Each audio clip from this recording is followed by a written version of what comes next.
You don't need to be a sort of special type of person to be an entrepreneur. Actually, most of us have some element of entrepreneurship within us.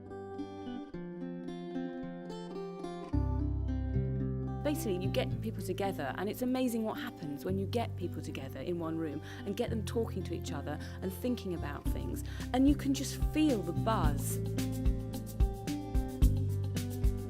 I can't remember a single event that I didn't leaving behind me groups of people who were carrying on conversations about things that had come up in the course of the event. It's really nice to see local businesses, which is a great opportunity to meet all together and sort of help each other.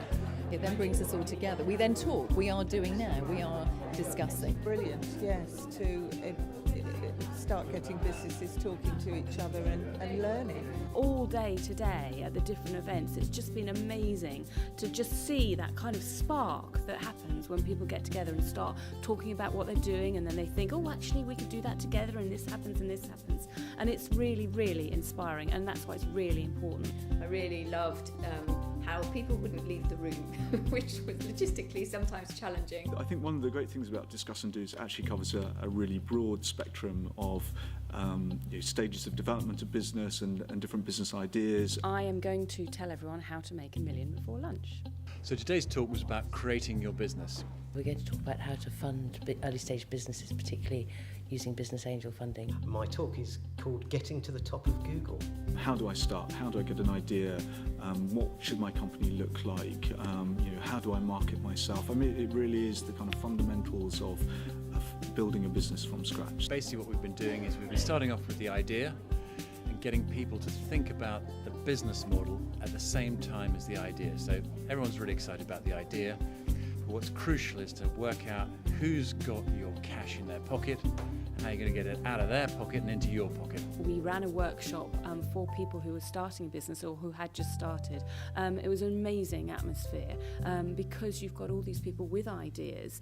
Sometimes people don't know how to take the ideas forward. And actually what you find is when you sort of ask the question out into the world, as it were, or into the workshop, you get so many responses back. So we discussed people's real life stories and how to take them forward.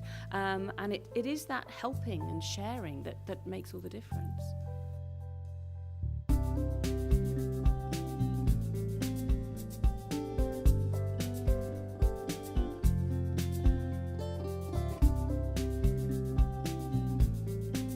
Don't go into business unless you're going to get excited, not just, but get excited about the cleaning contract. Waiting for that sort of alleluia moment where you come up with something that's an amazing idea is actually probably just you procrastinating or being scared about taking the next step. So if anything, the message is don't wait, don't think that you have to have this amazing eureka moment, that actually you probably have that idea already in you. Well, I think the most important thing about being a successful entrepreneur is that you've got to really, really want to do it. If you run a small business, get your brand on Google+. Yes, delegate finance, but it's too important to abdicate. It's taking your day-to-day business and the little conversations you have in the office, that insider info, and putting that online via social media. Especially if you're in a creative space, you've got to understand intellectual property. And much as I was saying earlier about delegate, don't abdicate, yes, get people to help you with intellectual property, but you have to understand it yourself. I think everything's about networking because everything's about time and money. So it's about how you use your time most effectively and how you build a network of people who can help you as quickly and as efficiently as possible. You have got to be on top of the numbers because the numbers are more than just the score.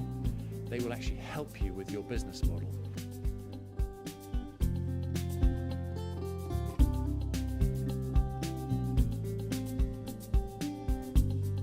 It's been really reassuring that I'm actually going in the right direction because it's very nerve-wracking setting up a business. I've learnt a lot in about an hour have we been here. It's given me confidence really to A, to keep going, and B, that there are people in this town who can help me. Invaluable. Wish it was around 10 years ago when I set up. It's been fantastic.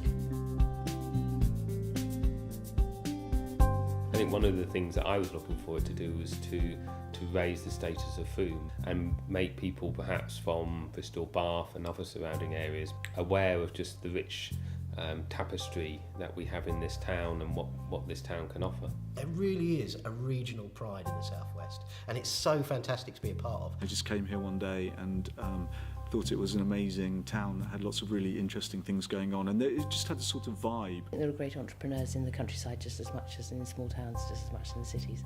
In Frome we already had those a range of arts organisations, and we already had some contact between the business communities and the arts communities. The best thing about Frome is the number of people who are so positive and collaborative and want to work together in this kind of environment. They put Frome on the map as a place where there's a creative community of people doing creative things already. Someone summed it up beautifully when they said that Bath has a self-satisfaction where Frome has a curiosity. One lady said she was planning to set up her business in Wells, and she's decided to move to Frome. So not just the business but her whole life.